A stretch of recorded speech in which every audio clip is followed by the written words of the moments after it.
未晓音乐的一群少年家啊，安怎透过老师的引带，伫咧短时间内做出一条属于家己的歌曲呢？公司台记台音乐实境节目《菜鸟啊变变变》，描述6个少年家呢，伫咧创作时阵所当到的甘甜苦涩。对3月初7开始下晡5点半，透过镜头来看因安怎挑战。恁6个人来做伙完整的一条歌曲。365点钟。要安怎用365点钟，互6个音乐菜鸟完成一首歌呢？台记台音乐实境节目《菜鸟啊变变变》6位成员当中，有大学生，也有爱豆团体成员。经过导师的带领，和20多天的团体生活，在过程中间有唱嗨嗨的时，也有流目屎的时，因到底会安怎写出家己的乐谱呢？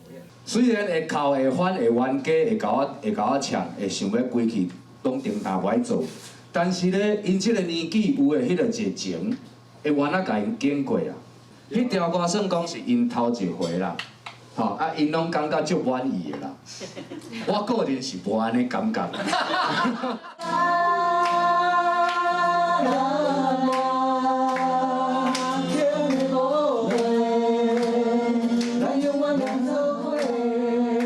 节目除了为大家带来快乐，嘛呈现出少年家靠因的热情和活力，让大家看到音乐对联开始产生的过程。嘛希望将台语歌曲特有的吸引力来感动观众。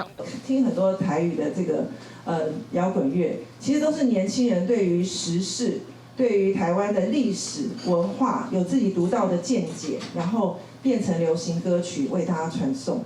其实就是我们这个新的时代的一个声音。不管你是甲当作是娱乐的嘛好，当作是台语嘛好，会当互咱观众朋友会当有一个真快乐的时间来欣赏电视节目。